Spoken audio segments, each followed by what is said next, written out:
என்ன கொடுமை சார் இதுங்கிற மாதிரி திருப்பம் வைக்கிறது ஓகே. இந்த அளவுக்கு மகா மோசமான, மகா மட்டமான, மகா கேவலமான, மகா எரிச்சல் தரக்கூடிய திருப்பத்தெல்லாம் வைப்பாங்களா? இதில் வேற வந்து சீரு கொண்டு வீறு கொண்டு எழுந்த அரசி அப்படின்லாம் கேட்கும் பொழுதே நமக்கு இன்னும் காண்டு தான் ஆகுது. என்ன நடக்குது அப்படின்னு வந்து பார்த்தீங்கன்னா, இப்போ குமரவேல் இப்போ பொண்ணை தூக்கிட்டு வந்து போயிட்டு கடத்தி வச்சிருக்காரு. கடத்தி வச்சுட்டு பலார்னு அறைய வேற செய்கிறாரு. ரொம்ப கேவலமாக நடந்துக்கிறாரு. அவர் பேசுகிற வார்த்தைகள் சொல்கிறது எல்லாத்தையும் பார்த்தா இவன்லாம் ஒரு மனுஷனா, இந்த ஆள் கூட வாழ முடியுமா அப்படிங்கிற மாதிரி இருக்குது.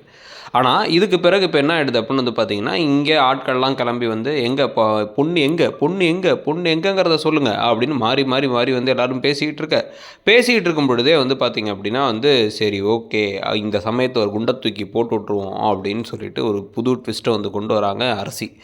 ஏன்னா வந்து காரை விட்டு இறங்கி குமரவேல் வந்து இதோ இவன் தான் வந்து இவ என் கூட தான் ராத்திரியெல்லாம் இருந்தால் அவளை இங்கே ஒப்படைச்சிட்டு போக வந்தேன், கல்யாண பொண்ணு என் கூட தான் இருந்தா அப்படின்னு சொல்லும் பொழுது நம்ம குடும்பத்துக்கு அவமானம் ஏற்பட்டுரும். அதனால் குடும்பத்துக்கு அவமானத்தை சரி பண்ணுறதுக்காக என்ன பண்ணலாம் அப்படின்னா, அங்கே இருக்க ஒரு தாலியை கீழே இருக்க தாலி வச்சு மிரட்டினார்ல, அந்த தாலியை தான் கழுத்தில் இவங்களே வந்து கட்டிட்டு வந்து நீங்கள் தானே வந்து நீ இல்லாமல் வாழ முடியாது, நீ இல்லாமல் போனோன்னா செத்து போய்டுவேன்னு மிரட்டி இந்த தாலியை கட்டினேன் அப்படின்னு வந்து சொல்கிறாங்களாம். இப்படி சொன்ன உடனே எல்லாரும் என்ன பண்ணுவாங்களாம், உடனே வந்து இப்போ குமரவேல் கூட சேர்ந்து வாழ சொல்லுவாங்களாம். என் குடும்ப கௌரவத்தை நான் காப்பாற்றிட்டேன், உன் கூட சேர்ந்து வாழ்ந்து தான் அவன் அப்படின்னு தன்னோட வாழ்க்கையை வந்து சாக்ரிஃபைஸ் பண்ணிக்கிட்டாங்களாம்.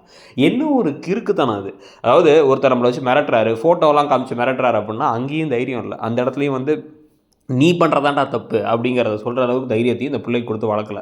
இப்போ வந்து பார்த்திங்கன்னா வந்து மடத்தனமாக ஒரு முடிவு எடுத்து இதுக்கப்புறம் ஏகப்பட்ட கல்யாண ட்விஸ்ட்டுகள் பல சீரியலில் வந்துருக்கு. அதில் எல்லாத்துலேயுமே வந்து பார்த்திங்கன்னா டாப் 3 ஒரு அப்படிங்கிற மாதிரி ட்விஸ்ட்டில் இது ஒரு ட்விஸ்ட்.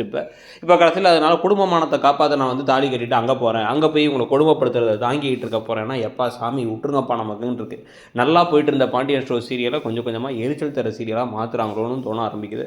உங்களுக்கு அரசி எடுத்த இந்த முடிவு தாங்களுக்கு தானே தாலியை கட்டிட்டு குமரவேலை தான் கட்டினாருன்னு சொல்லி குமரவேல் கூட சேர்ந்து வாழலான்னு அவர் அடித்து கேவலப்படுத்தி எல்லாத்தையும் பண்ணதுக்கப்புறமா இவர் கூட தான் வாழ்க்கையை வந்து அர்ப்பணித்து வாழலான்னு முடிவு பண்ணுறாங்கன்னா என்ன ஒரு புத்தி கெட்டதானோ அப்படிங்கிறத பற்றி உங்கள் கருத்து என்னங்கிறத சொல்லுங்கள். இந்த சீரியல் போகிற விதம் நல்லா இருக்கா, இல்லை உங்களுக்கு என்னென்ன விஷயங்கள் ஒத்து வரல, இதில் நீங்கள் என்ன எதிர்பார்க்குறீங்கிறதையும் சொல்லிவிட்டு அப்படியே இடம்பொருள் சேனலை சப்ஸ்கிரைப் பண்ணிவிடுங்க. தேங்க்யூ.